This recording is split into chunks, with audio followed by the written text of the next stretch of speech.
А ще у нас є така ментальна риса. Я не можу її зрозуміти з роками. Пісні навіть про цей фільми всі. Ми дуже журбозалежні.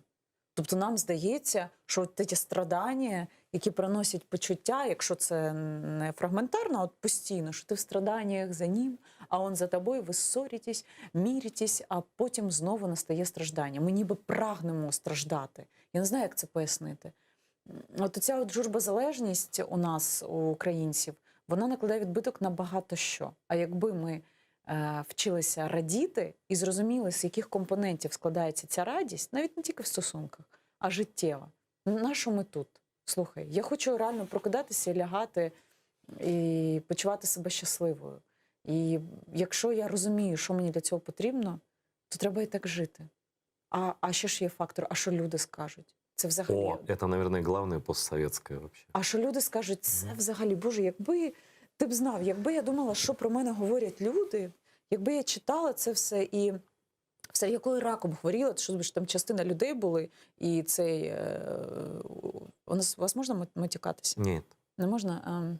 І ця нехороша людина, там цей Шарій, який присвятив купу роликів, де розбирав мою лисину під лупою. Я никогда его не смотрел, правда? Так, він розбирав і казав, що в мене волосся непевним чином росте, як в онкохворих, бо воно там шматками випадає, а там фотка була з фотосесії. Ясна справа, що там рівне волосся, але воно дійсно випадало шматками. І після цього була хвиля хейту, де люди розповідали, що я придумала собі рак. Ну, Не, собі не уявити? люди, не люди.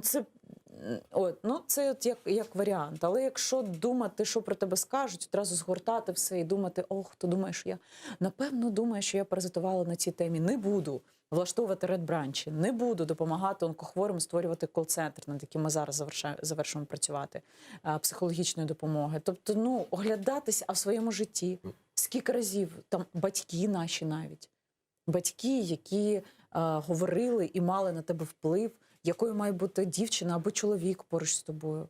Ну що це за повна маячня?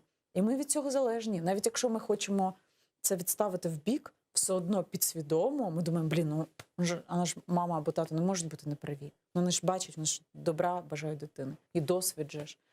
Дуже багато таких речей, професія теж. Скільки от зараз наших глядачів дивляться, які отримали освіту стоматолога, тому що папа і мама сказали, що це прибильне діло. І не хочуть їм огидно цим займатися. Взагалі ніхто і ніщо не має впливати на ваше життя. Це ваше життя. Якщо ви помилитеся, то ви абсолютно точно знаєте, що ви спробували. Ви спробували те, що вам хотілося. Якась така модель. Навіть якщо ви по пальцях будете вдарені дверима, які хтось вас вишверне під зад і закриє, а ви будете хапатися і по пальцях дадуть, то це ваш досвід, який зробить вас сильним.